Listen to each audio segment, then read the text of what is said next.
Hi అండి, ఈరోజు నేను చింతకూర పప్పు తయారు చేసే విధానం ఎలాగో చూపిస్తాను. స్టవ్ వెలిగించుకుందామండి.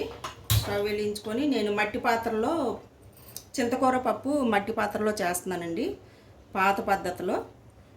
దాంట్లో వాటర్ వేసుకొని మనం స్టవ్ వెలిగించుకొని పెట్టుకోవాలండి. హీట్ అయిన తర్వాత మనం పెసరపప్పు కడుక్కొని వేసుకోవాలండి. వాటర్ హీట్ ఎక్కిందండి, మనం పప్పు వేసుకోవాలండి. కడిగి పెట్టుకున్న పప్పు వేసుకోవాలి. పెసరపప్పు పప్పు బాగా ఉడకాలండి. ఉడికిన తర్వాత మనం చింతకూర దీంట్లో వేసుకోవాలండి. నేను చూపిస్తాను. పప్పు ఉడుకుతుందండి. ఒక 2 నిమిషాల తర్వాత మనం చింతకూర వేసుకుంటామండి.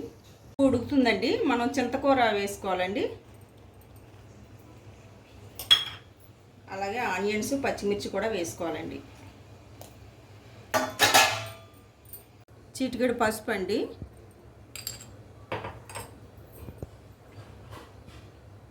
కారం సరిపడినంత కారం.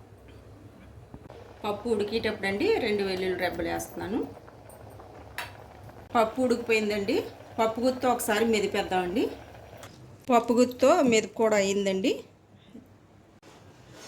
కొద్దిగా సాల్ట్ వేసి ఒకసారి కలిపేసుకోవాలండి. చూడండి, పప్పు ఇలా వచ్చింది. పప్పు గుత్తో బాగా మెదిపాం కాబట్టి చక్కగా వచ్చింది. దీన్ని పోపు పెట్టుకుందాం. ఈ హీట్ ఎక్కాక పోపు వేసుకుందాం. పోపులు వేసుకోవాలండి.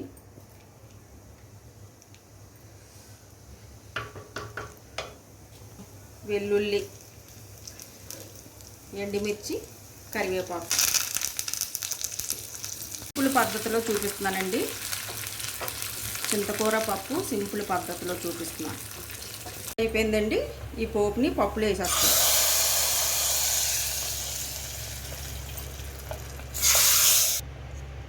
కదండి, చింతకూర పప్పు పాత పద్ధతిలో చూపించానండి, మట్టి పాత్రలో.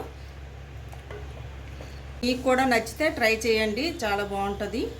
చూసారు కదండి రెసిపీని. మరిన్ని రెసిపీస్ కోసం మా కేకే రెసిపీ హౌస్ ఛానల్ని సబ్స్క్రైబ్ చేసుకోండి. Thank you.